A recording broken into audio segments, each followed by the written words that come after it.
Ellerim, kollarım, bacaklarım tatu. Görünmez vücudum, her yerim tatu. Derime kazı tatto, derine kazı tatto. Sanatkar sanamo, sanki Pablo Picasso. Gören gezen tablo diyor selam kardo. Euro, dolar, peso, öderim veririm para peso. Simsiyah mamba, severim fazla tato.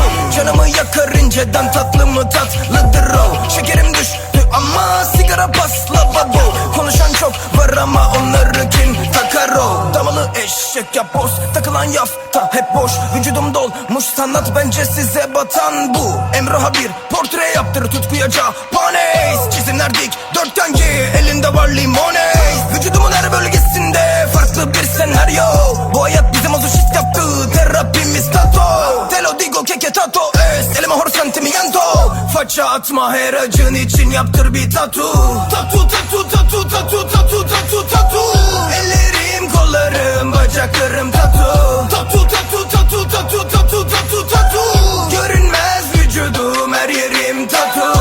Derime kazı tatu ya, derine kazır barış ya. Üstümde bir ton hatıra, domuzum yaralı sırtımda. Anamın portresi solumda, babamın da var tabi sağımda. Fatih'in hızlanında, uçuyoruz balonda iki katla. Hakan'ın dedim kolu kapla tatu. Mahallede gören ister tatu. Dör life dönem hani fırsat bu. Benim hatunum dedim kazı tatlım. Tersir ediyor bana gören her kuş. Hoş diyorum ona, ben de yine ben duş. Biz oluyoruz gibi ama yeni tatlım. Yüzümde parlıyor, niye şaştın? Beni sınama, çok acı tatlım. Sikimde olmaz hiç ön yargım. Morun takizim, bu bizim takım. Basmıyorsa kafa yana kaydır. Kültürü sırtlandık biziz akım.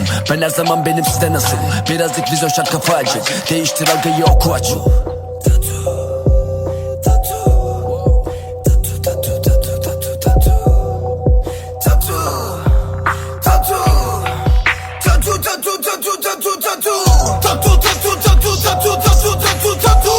Ellerim, kollarım, bacaklarım tatu.